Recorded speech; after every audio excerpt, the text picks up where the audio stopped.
Hi, back when I did my video guides to collecting Imperial Guard, videos which are now somewhat out of date due to the changes to the codex and the range of figures available, I included this squad as an alternative for figures available from Games Workshop that weren't the standard Imperial Guard.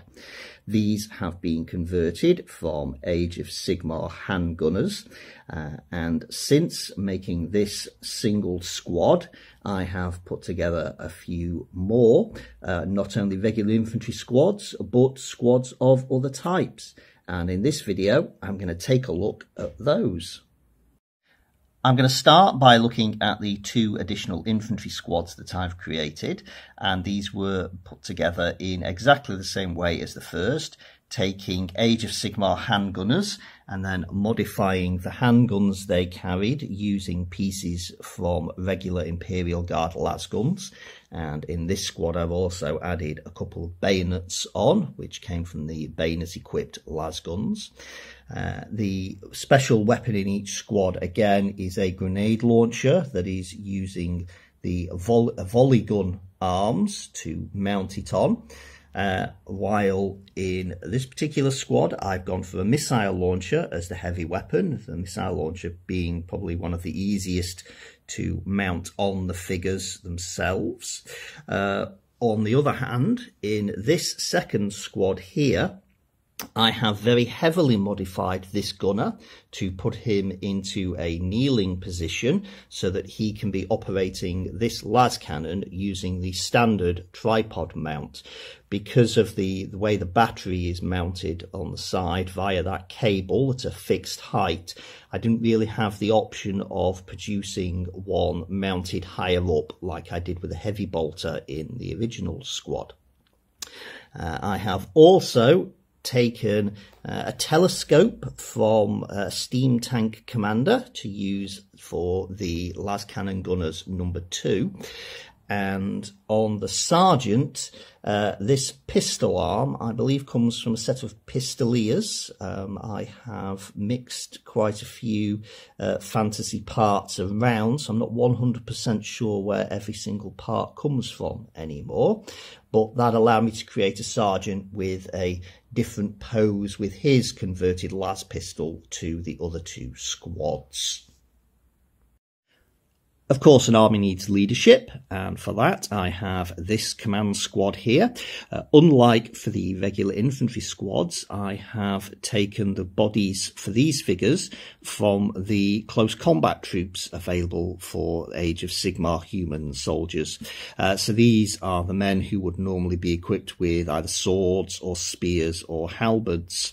And in this squad I have got a medic who has been given a las pistol. Again, it's just a converted fantasy pistol with a las pistol muzzle on it, and his medical kit comes from the new plastic Death Corps of Krieg set, first released for Kill Team, now of course part of the main Imperial Guard codex in Warhammer 40,000 as well.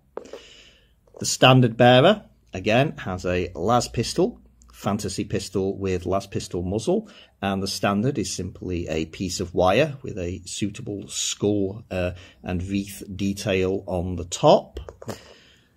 I have a drummer, and he does not have a las pistol, he instead has a las gun, and this has been converted of course from a handgun taken from the handgunners set. It's one of the loose handguns and then converted with a las gun muzzle and battery pack. And finally, for this squad's special weapon, I have converted a melter gun to fit onto a fantasy arm. For the actual officer, I've taken this human general figure, and his weapons have been modified by giving it the las pistol muzzle again and a hand grenade, so that he looks more of a Warhammer 40,000 style general. I do have two other optional officers though, because I have got the Witch Hunter duo set, and I have converted them so that one is carrying a plasma pistol and a burning torch, while the other has a sword and a bolt pistol. And while I suppose I could field them as commissars, I would like to think these more as optional officers with different weapons fits to the general. Moving on to some more specialised troops, and I have some abhumans in my army in the form of this squad of Bullgrins and this squad of Ogrins. And these, of course, have just been converted from the plastic Ogres set from Age of Sigmar. And because the basic squad set for that army has half a dozen models in it, I was able to get a squad of 3 of each of Bullgrins and Ogrins simply by doing some weapon swaps, giving the Ripper guns, power mauls and slab shields as required. When it comes to armoured vehicle support, my original idea had been to follow the same pattern that I had done with the infantry and take a fantasy model and convert it using Warhammer 40,000 weapons. So that basically meant taking a steam tank and adding on a las cannon and a battle cannon to turn it into what might be called a Steam Russ. But as you can see here, this is an unpainted model because by the time I finished making it, I decided it hadn't really come out as good as I had hoped. And so I, in fact, abandoned this concept. And if you've seen my 100 Leman Russes video, you will know that I instead opted just to take standard Leman Russ tanks and add on a few fantasy details instead, thus reversing what I have done with the infantry. And in fact, I think this is probably more reasonable because a low-tech world is unlikely to produce its own Leman Russ battle tanks. Instead, they would probably be delivered from a nearby forge world and they would simply be decorated by the locals according to their tastes.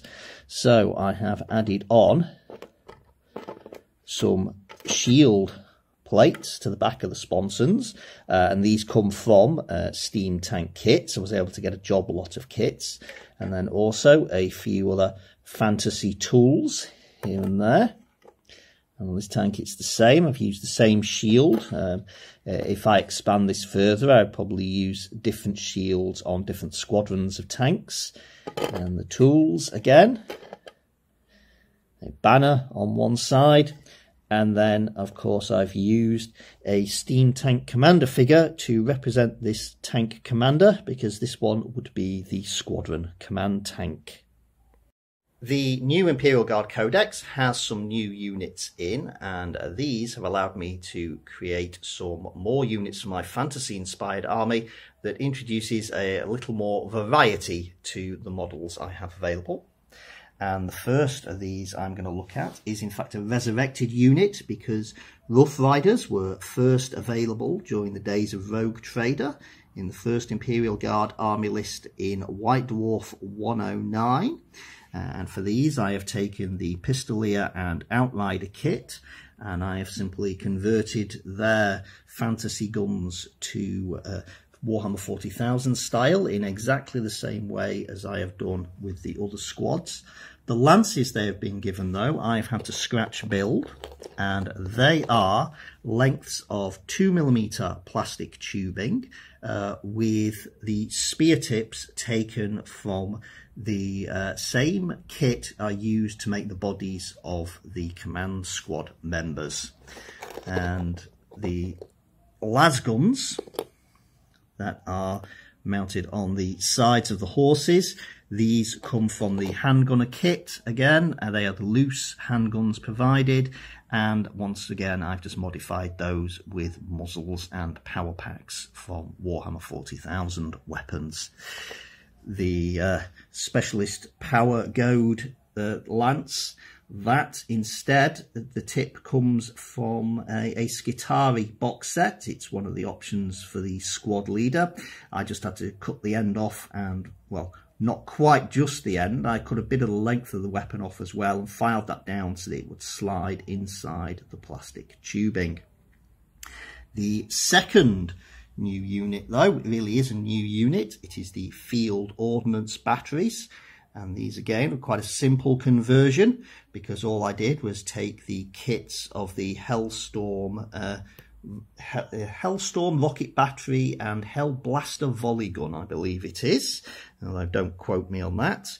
And for those I took the chassis and the crews, and then I just mounted on some spare weapons from the actual ordnance battery kits, because of course you get all 3 options per gun, but you only need to use 1. I am going to end this video with my standard overview of my army as it is. And you can see it's not really much of an army at the moment. It's more of a small patrol. My plans for the future will of course mean creating far more infantry squads if I'm going to make this into a respectable army. At least doubling, probably tripling or more. I need more command squads, since I've only got 1 squad for 3 officers. Fortunately, I still have half a dozen of the bodies from that kit left, so I can do 1 straight away. And because of the way you get so many weapon parts in the field ordnance battery kit, I will probably be adding more of these to my army in future by just mating them more with the fantasy artillery chassis. But until then, I hope you enjoyed this look at ye olde Imperial Guard, and thanks for watching.